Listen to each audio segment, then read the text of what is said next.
अस्सलाम वालेकुम फ्रेंड्स मेरे एक वकील दोस्त हैं। उन्होंने कुछ वक्त पहले एक ख्वाब देखा तहज्जुद के वक्त कि वो बहरी जहाज़ पे सवार हैं और हरमैन शरीफैन की तरफ उनका बहरी जहाज़ जा रहा है, और ऐन रस्ते में दरमियान में जिस वक्त वो पहुंचता है बहरी जहाज़ तो ख़राब हो जाता है। दूसरे दिन तहज्जुद के वक्त उन्होंने फिर यही मंज़र अपने ख्वाब में देखा, और तीसरे दिन फिर यही मंज़र अपने ख्वाब में देखा।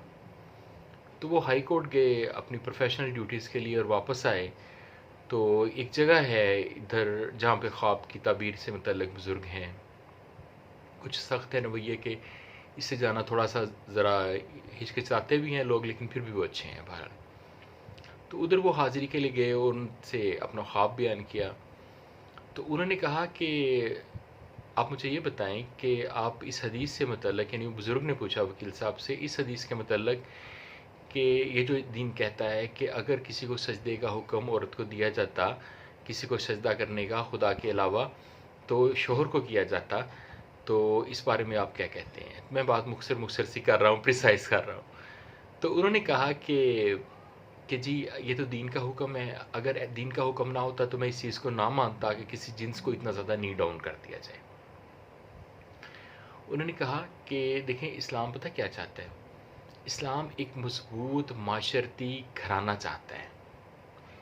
एक तरफ जहाँ पे औरत को सजदे का हुक्म नहीं दिया खामद को, लेकिन खामद की अजमत का एहसास कराया, दूसरी तरफ हर अजमत माँ के पाँव में रखती, औलाद के लिए और हर चीज़ के लिए। तो ऐसा है कि अब आप जाएंगे अपने घर और अपनी बीवी से माफ़ी मांगेंगे। उन्होंने कहा जी कि बिला मेरे इस ख्वाबों का तल्लुक मेरी बीवी से क्या, और मेरी बीवी की माफ़ी से क्या? तो उन्होंने कहा नहीं, आप जाइएगा और फिर जो नज़रें हमें बताइएगा। तो आए और अपनी बीवी से पूछा, एक ही वो जोड़ा रहता था घर में किराए के मकान में। तो बीवी से पूछा, भी कोई नाराज़गी आपको है तो मैं माफ़ी मांगता हूँ। तो उसने कहा कि आपसे मेरी कोई नाराज़गी नहीं, मेरे तो दिल में कोई ऐसी बात है ही नहीं, कोई ऐसा आपने किया है नहीं जिससे मैं नाराज़ हूँ। तो उन्होंने कहा कि मुझे यूँ उन्होंने बताया है। उसने कहा कि नहीं जी, मैं आपसे कोई नाराज़ नहीं, ना मेरे ज़हन में ना कोई ऐसा किस्सा है। तो वो फिर नमाज़ पढ़ने लगी असर की, तो उसके वक़्त उसके ज़हन में आया। तो फिर उसने ख़ावंद को नमाज के बाद कहा कि हाँ, फ़लाँ दिन चंद दिन पहले जब आपने मुझे एक ये लफ्ज़ कहे थे, तो मैं बाद में रोती रही थी, मेरे ज़हन में आया कि काश मेरी माँ होती तो ये मुझे ये लफ्ज़ ना कहता। तो उसने माफ़ी मांगी कि ये ऐसे ही लफ्ज़ मेरे दिमाग से, दिलो दिमाग से या ज़ुबान से यूँ ही अदा हो गए होंगे, तो कतन इसका ये मानी ना लीजिएगा, खुदा रा मुझे माफ़ कर दें। तो उसने कहा मैंने माफ़ किया। उस रात को उन्होंने फिर तहज्जुद के वक़्त ख्वाब देखा कि वो हरमैन शरीफ में फिर रहे हैं।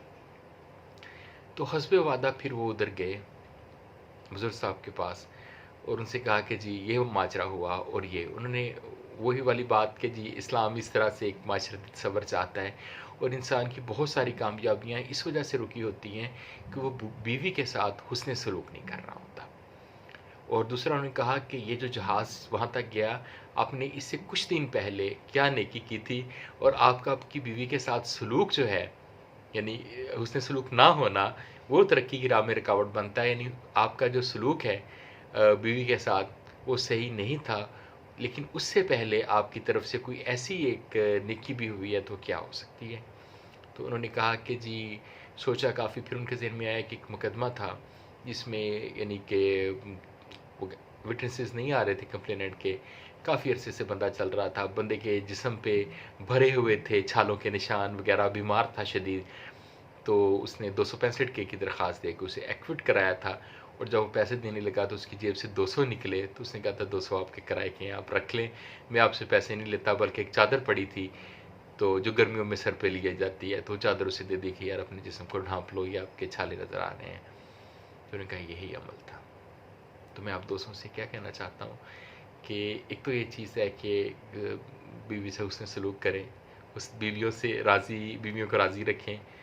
इसी से मोहम्मद बिन कासिम जन्म लेंगे, इसी से तारक बिन ज़ियाद जन्म लेंगे।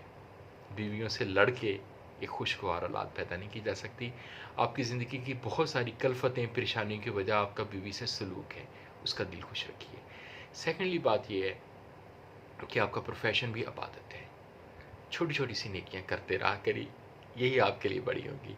अल्लाह हाफिज़। आज अभी के लिए इतना। اور بھی پھر کریں گے انشاءاللہ.